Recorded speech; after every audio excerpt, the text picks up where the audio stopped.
Okay, then let's continue to the fourth company active in back contact. So we're very happy to have with us Guangqi Xu, who's a principal engineer with Maxeon, a true pioneer in this field. And he will talk to us about back contact modules with extraordinary reliability performance. Guangqi, Hello. it's your. Good morning, good evening, everyone. Can you make me the host? Can you see me now? Yes, very nice. All right. So good morning and good evening, everyone. My name is Guangqi Xu from Maxeon, China. It's an honor to be here. And thanks for Taiwan News for organizing such a great talk online. So today my topic will be back contact module with extraordinary reliability. So let's jump to the content directly. So here's the structure of my talk.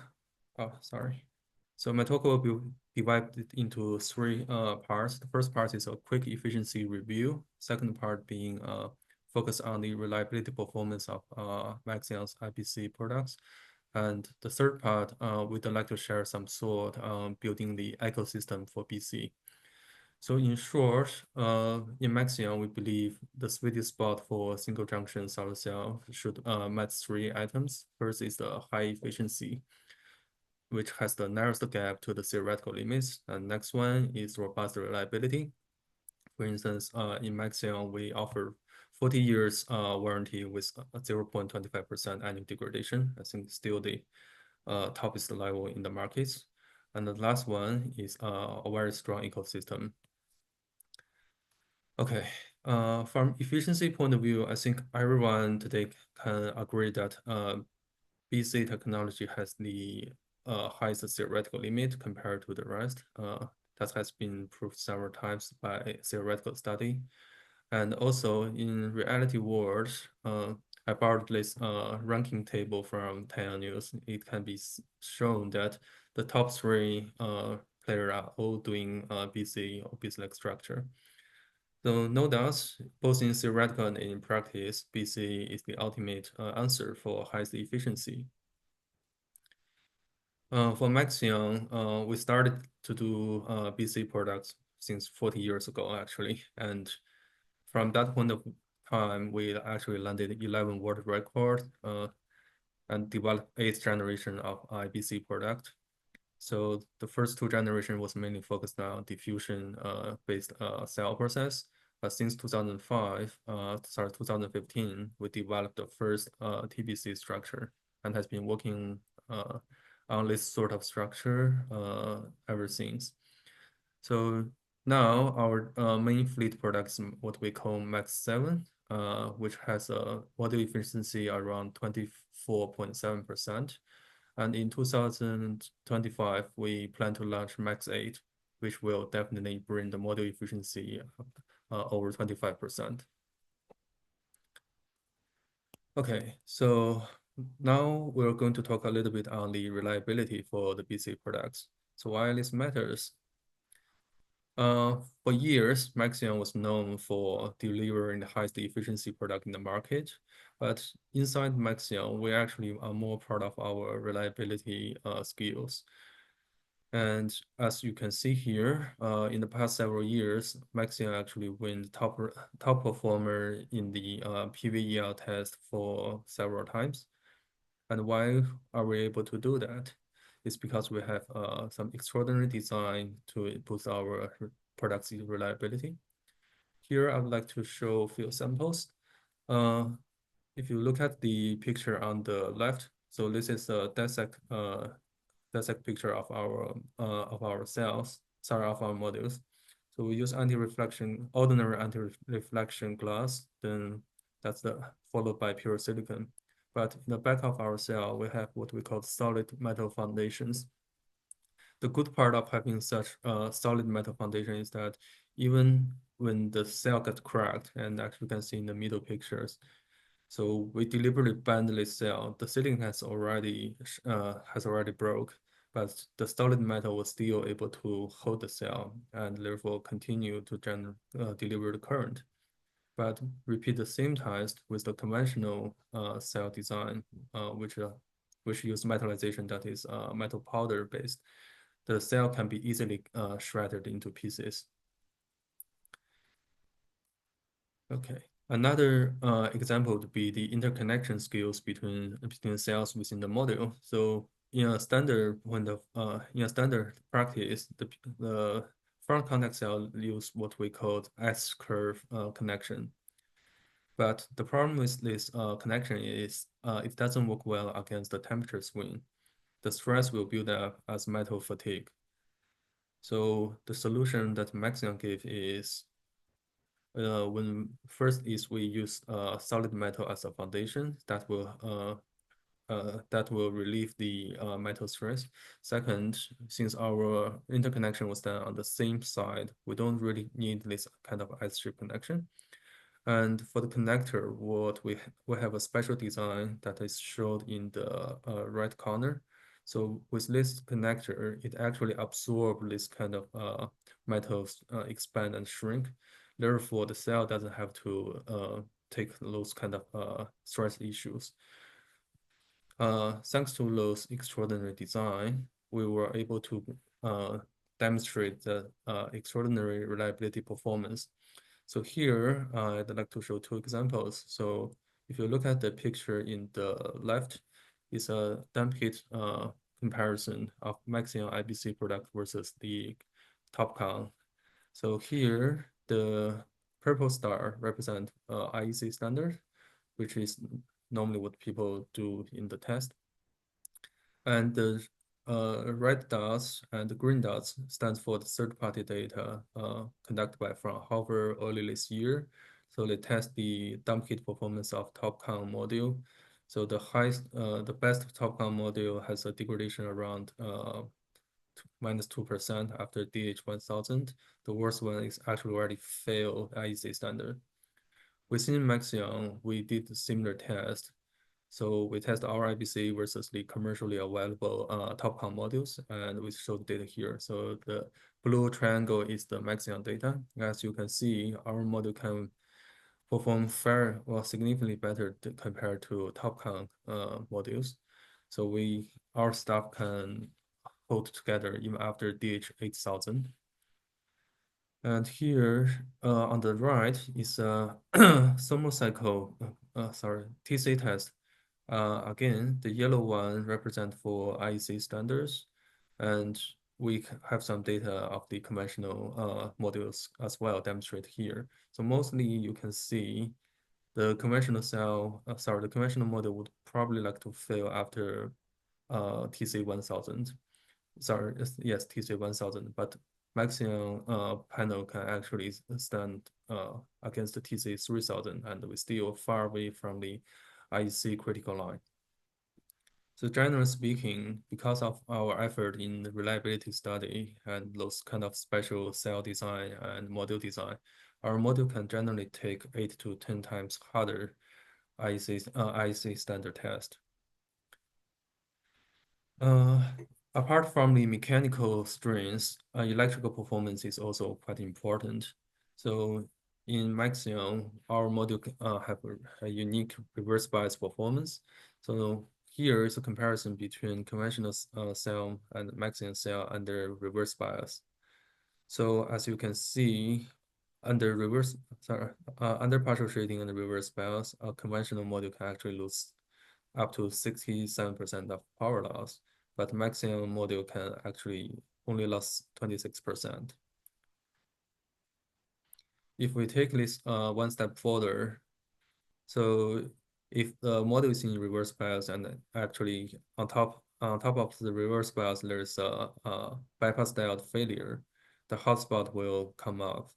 And with our unique IBC product design, the Maxeon panel can actually hold the temperature below 85 degrees Celsius. For some other technology, for instance, for heterojunction or TOPCon, this temperature can go beyond 300. So that's not something that can be tolerated on residential market or commercial market. Okay, in the last part, we would like to share some thought on building up the ecosystem for BC. So we're not so arrogant to cover everything, but just want to share some thought. So in our view, when we try to bring a new silicon wafer-based PV product into market, we should at least consider six things from upstream to downstream. So in the upstream, we need to think about, will this new product require anything different from in the polysilicon spec or the silicon wafer spec? On the middle stream, we need to think about if the cell technology or the module technology, even the encapsulant need to be changed, how much we can actually inherit from the existing mainstream products and how much we need to reinvest and bring in new stuff. And if we did need new material, new technology, how hard it's going to be in terms of the commercial availability. And in the downstream, we need to think if this new product can meet the requirement for all kind of application scenarios, such as residential, residential, commercial, or UPP, or is there any limits on certain products? And last but never the least, what's the economic background for releasing this kind of product? Is the economy in a gloomy condition or everything is expanding? How about the market demand versus the actual supply, and whether the industry is profitable enough to support such new technology to take off. So before we move into the busy scenario, I would like to bring everyone to review what's the scenario from PERC to TOPCon. So as can show in this graph, when we switch from PERC to TOPCon, on the polysilicon side, we basically have to switch from the P-type polysilicon to N-type polysilicon. And that actually requires a higher impurity level, which means the polysilicon maker will pay for additional cost in the beginning at least. On the silicon wafer level, due to the boron diffusion that's used in TOPCon cell process, the oxygen constraint in the silicon wafer is actually much harder for TOPCon versus PERC.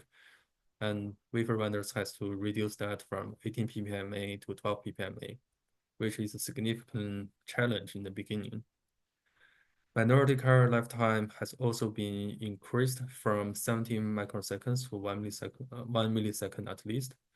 And for wafer resistivity, in the PERC time, it was 0.3 to 2.1 ohm centimeter. It's a relationship of factor 7. But in TOPCon, it's only allowed 0.7 to 1.4. It's a factor of 2. So that means our wafer vendor cannot pull the ingot as long as it used to be as it used to be. When it comes to the wafer thickness and wafer size, and I think everyone can agree that in the past several years is a little bit chaotic. So wafer thickness actually reduced from 175 micrometer to 125 micrometer. And also wafer size increased from M2 to G12 with all kind of rectangle format. From this, in terms of the cell technology and the module technology, so here, TOPCon actually inherited most of PERC cell process if wafer size is not considered. But in reality, due to the wafer size changing in those years, most of the cell actually have to buy new tools, which is a burden in terms of the investment. And to enable the TOPCon key technology, cell fab will have to buy new tools for boron diffusion, tunnel oxide growth, and polysilicon growth, and add laser tools either for boron laser for boron selective emitter in the beginning, and now switch to LiCo tools. And it's also worth mentioning that in the initial stage, the yield gap was also quite stunning. I remember it was about 8% of TOPCon versus PERC. And of course, the new metal paste for contacting polysilicon, and there will be new encapsulant such as POE and bringing edge passivation. When we move to the downstream, luckily TopCon is designed to take over whatever PERC has created, so no problem to take over the UPP market. For the residential and commercial market, TopCon has also made some efforts trying to move into this market. In terms of the economic background, back then, I think everyone can agree, it was a time that the actual supply is actually lower than nominal capacity and lower than the global demand. And the industry is actually very profitable and attractive to the market, capital market as well. So now let's look at what's the scenario that if we want to move from TopCon to BC. So from polysilicon side, there's nothing need to be changed. They're going to use the same grade polysilicon. On the wafer level, the oxygen constraint for BC is actually more tolerable than the TopCon. You can use either the same or even less compared to TopCon, what the TopCon demands. The minority carrier lifetime standard is actually the same. In terms of resistivity, TopCon use 0.7 to 1.4 ohm centimeter squares. In BC, we only specify the resistivity higher than certain value. There's no limit cap on the resistivity range. So that's going to be a freedom for our ingoting vendors. And thanks to the effort that was made in the past several years, the wafer thickness and wafer size finally came down to a more stable stage. In terms of the cell technology and the module technology, the TBC actually can use most of the tools that is used in TopCon, even consider the wafer size now. And the cell process actually require less thermal budget than the TopCon. Sure, there will be some additional steps on the patterning side and on the cleaning side, and one more polysilicon deposition if you compare to the standard TopCon structure. But if you compare this to TopCon employing polyfinger, this one is no longer solid. If the BC producers still want to use the a metal paste, then there will be a requirement to develop a new paste and new lacquer for contacting the P poly surface. But as everyone would probably know, that almost all the BC players are doing copper or aluminum-based metallization in the same times. Module technology stay roughly the same, same encapsulant, same edge passivation, and most importantly, this time, all the soldering work can be done in the same side. So it's actually got much easier than what TopCon has to offer. Move to the downstream in the application scenarios. So I think SunPower or Maxeon's experience has proved that BC is quite dominant in the rooftop application, either in residential or on the commercial side. And BC is actually moving into the BIPV, YIPV scenario with its aesthetics advantage and reliability advantage. Moving to the UPP market, I would say BC still need to work on the beneficiality. And as what has been showed in the Zhuhai summit a couple of weeks ago, there are already solutions to bring BC beneficiality factor to beyond 70%. At the last, in terms of the economic background, well, we have to admit now it's a oversupply scenario versus the actual demand. And especially in this year, I think everyone can agree that industry, most company in the industry actually suffers cash loss. So this may create some trouble in terms of the getting BC in place in time. But everything considered, we can see the challenge we're facing when we're trying to move from TopCon to BC is actually much smaller than what people has to face when moving from PERC to TopCon. So therefore, all things considered, in Maxeon, we believe that in the next 3 to 5 years, BC should become a dominant product in the market. Okay, I think that's all of my speak. Thanks for your attention. Thanks, Guangqi. I think that was cool. I like that a lot. So the question is also, what's interesting, of course, about your products when you also touched reliability, you're giving longer reliability or performance warranty than almost anyone else in the sector, right? Yeah. How do you see that actually these days where, of course, the price pressure is so dramatic? You also, I think, have a strong part or strong dominance in the US market where, and residential is the key, which is also not doing so great in the US. I think that's mostly the utility scale segment, which is growing. Um, how do you see that? Can you in this price pressure, can you keep all these efforts you put into reliability? Can you keep that actually? Or do you Uh, also, because I think everyone is also looking for for new solutions to adapt somewhat the processes so that everyone can cope also with this huge pressure, right? Right. So I cannot speak for the others, but from Maxeon, we never put reliability as the second rank. We always put that as the first rank. As a matter of fact, if we put reliability into the second consideration, our efficiency actually can get higher. So we're talking about the company that willing to trade efficiency for reliability.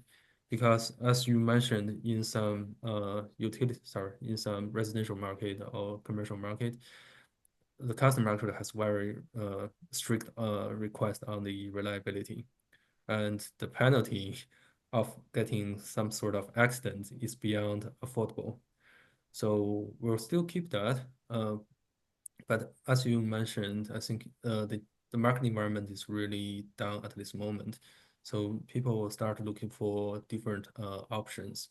It may be working for different kind of scenarios. For instance, maybe you can afford to have some kind of accident in a UPP market, uh, but those sort of things maybe just not applicable to another scenarios.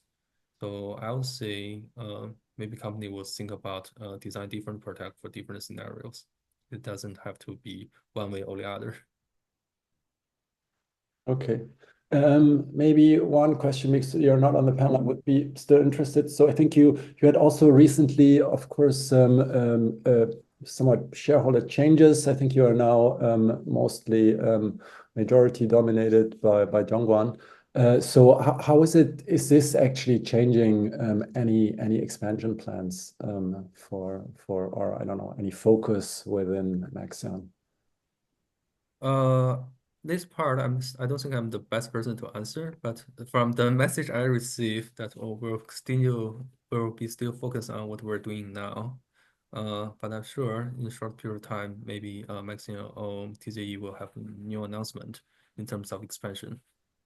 Okay, super interesting. Thanks so much. Thank you. You might want to, if you could stay online, if there are any questions in the chat and could answer them, that would be great. Sure, Yeah. sure. Okay. Okay. Thank you.